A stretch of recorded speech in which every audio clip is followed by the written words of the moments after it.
So Tesla, robo-taxis, Austin, Texas, are they ready for launch? There is articles everywhere in the last few days about Uber, Lyft shares being sold off in massive amounts because of the Tesla robo-taxi rollout.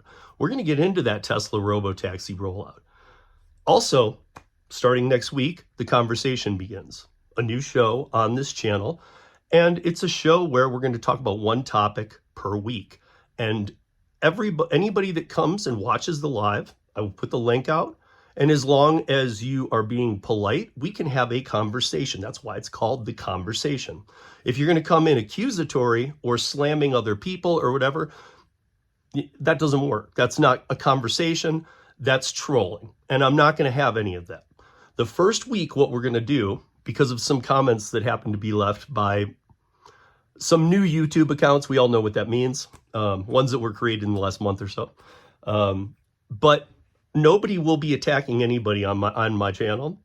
But everybody, if you don't attack, everybody can come in and say whatever they want. We can have a conversation. We can be on complete opposite spectrums, but we can have a conversation. So the first one's going to be about all the legislation that has passed around the country. California, Seattle, Minnesota, New Jersey, Connecticut and New Jersey to pass soon, New York, Florida to pass in about a month, and what's happened in Colorado. Because I have always stood my exact ground everywhere. I've tried to be open-minded to some of it. I've supported some of it. I haven't supported some of it. But one thing I need to make very clear to everybody, it is not political. I am an independent registered voter. I don't get to vote in primaries. I don't know about where you live, but in my state, if you're independent registered, you don't get to vote in the primaries. You actually lose some rights, which isn't right.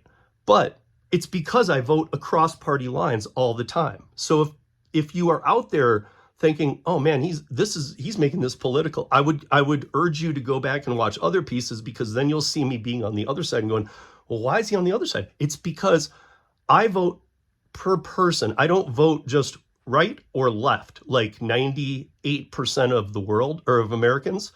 I actually vote on the candidates. So I will cross party lines because there's some people on both sides who I would rather see in office than the other side. But that's what the conversation is going to be for. One topic per week. And the first week, we're going to start off with a real tough one, which is the legislation around the country. So I invite all of you, including you trolls. Yeah, I said it, including you trolls out on the internet. However, if you start lying or swearing or just going off, of course, I'm going to kick you off the panel. But it is going to be me introducing a topic, and then anybody in the live stream can join. However, I'll zap your ass right off if you harass any people that are on the panel, that are watching, any viewers, anything. So you can come in with a complete opposite opinion of me, and we can have a discussion, a conversation, and that will be great.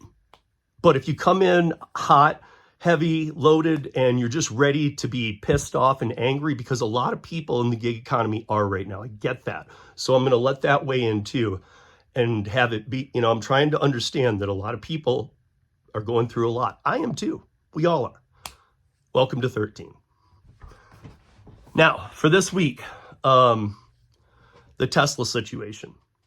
First of all, I want to address the fact that this Uber Lyft sell-off, again, I always talk to you guys about PR stunts. This is nothing more than a PR stunt for Uber and Lyft. It's Uber and Lyft sell-off has been going on anyway. And then it dips and then it comes up a little bit. And then they use that PR as like, oh, we're doing great. I mean, I'm sure you guys have Googled Uber or Lyft or whatever, DoorDash, and you see things about stock market and you'll see, oh, they're booming today. They're bullish. Oh, they're bearish. Oh, they're bullish. And it's day to day. Come on, guys. We know better. The big picture is starting to get very cloudy for the investors. And I can tell you, when that happens, when the picture becomes too cloudy, nobody's going to want to touch these programs. So what is going on right now? What is going on right now is they better find a way to start being very above the board, something they're not used to, transparent. And I mean that with their investors. I'm not talking about us drivers right now. I'm talking about the investors. They better find a way to start doing that, because the investors are becoming as disheveled about all this as the drivers have been for years. They're saying if full self-driving isn't in the picture, which it's not, it is not at this time. It's been a moving target forever. But if full self-driving is not in the picture, then what we invested in isn't ever going to bring us returns. And now they want extreme breakdowns on what the drivers are earning, because they want to know, are the drivers able to earn a living wage? Uber has over 6% of their investors, which is huge if you think about it, really, demanding, and they've actually submitted to the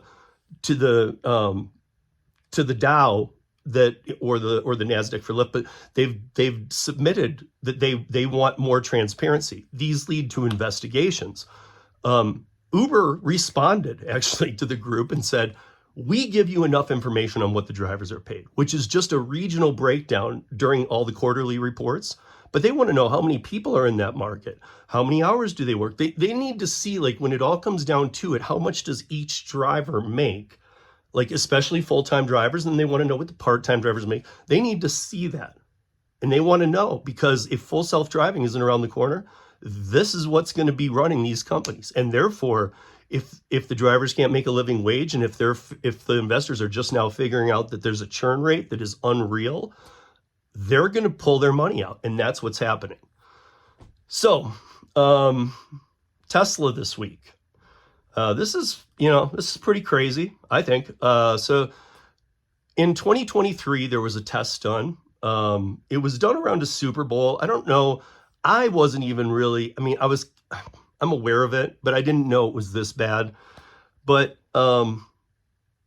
the Tesla was supposed to have,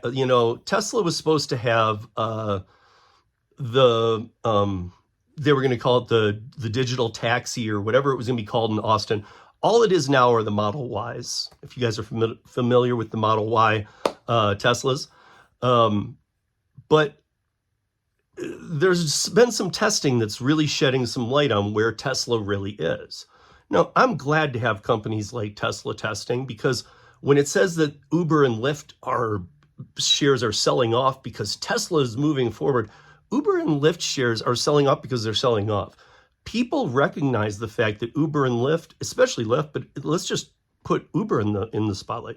Uber is not a tech company. Uber is not an autonomous company. Uber has bought 8 different autonomous companies, and they now own none of them. They're about to own Pony AI, but Pony, my guess is they're going to pump and dump that one too. They like to own one between quarters, and they like to sell it off right before the end of a quarter so that they can put that money back into the earnings. If you're following that, it means that basically any quarter they want, they just right at the beginning of a quarter buy an autonomous company and stamp it, we're a tech company. They're not. And they know that. But they figure with that under their belt, the investors kind of look to it as, oh, look, we have another one. But why do they keep selling them off? They go through their due diligence. They decide that these are companies they want to buy. And then right at the end of a quarter, or maybe it's at the end of a second quarter after owning it, they just sell it. We're not stupid. We know why you sell it. You sell it to put more numbers on the books. So what has happened with Tesla? So Tesla staged an event running the latest version of its self-driving software. And the test is kind of what I've discussed many times with you guys. There needs to be a city in the desert where and I mean this. I mean, I'm not just kind of throwing this out there as some stupid idea. I mean this really, maybe not the desert, but I think the desert, and here's why. Because we know that the parts on an autonomous vehicle operate at approximately 70-75% efficiency. So LiDAR, that's not good enough to be on public streets. I've told you guys before, I've talked to insurance agents. I've talked to people in engineering with autonomous, and even all they say is, dude, it's so far out we don't have a date. Derek Khosrowshahi just came out and said delivery robots will do 80% of the deliveries in the US by 2040. He's been saying full service self-driving every year the next year. Okay, so the test that's running on the full self-driving software for Tesla is 13.2.9, the newest one. And a school bus stopped, put its stop signal out, and had the lights flashing. Meaning what? We all are drivers, you should know this. Meaning that it is stopped and it's letting students off. Those students might be crossing the road. They might be staying on the same side of the road that they're exiting on. But no cars are allowed to pass from either side, behind it or in front. Well, the Tesla ran through the stop was out. The lights were blinking on the bus. The Tesla ran through it, and they pushed a foam person crossing the road just past the bus after it ran through it out, and the Tesla ran right through the person. Of course, what is the first thing that they want to do? They want to prove that, oh, we had a malfunction or whatever. They looked into the software immediately, and they actually determined and rightfully admitted, no, the software recognized all of it. I was shocked to see that, and I'm happy to see that. A little truth coming out of this industry is due. And Tesla said, no, we noticed that it did recognize the bus. It noticed that the bus stop had been put out. It noticed the flashing lights, and it noticed the child in the road. Why did it kill the child in the road? Or the dub fake child? Guys, we are just not there. Full self-driving is a joke. And I can also tell you from people I know that own Teslas, listen, it's like a click box. You can engage full self-driving, but you, the Tesla operator, are the one that will be 100% responsible for what the car does in full self-driving mode. So if you engage full self-driving and it does kill somebody, that's on you, not Tesla. To me, that's not autonomous. We're not there if the person who's trying to use the feature can't, because you have to all the time be ready to take over because it doesn't know how to do so many of the things. And that's just where we are. We got a lot to talk about.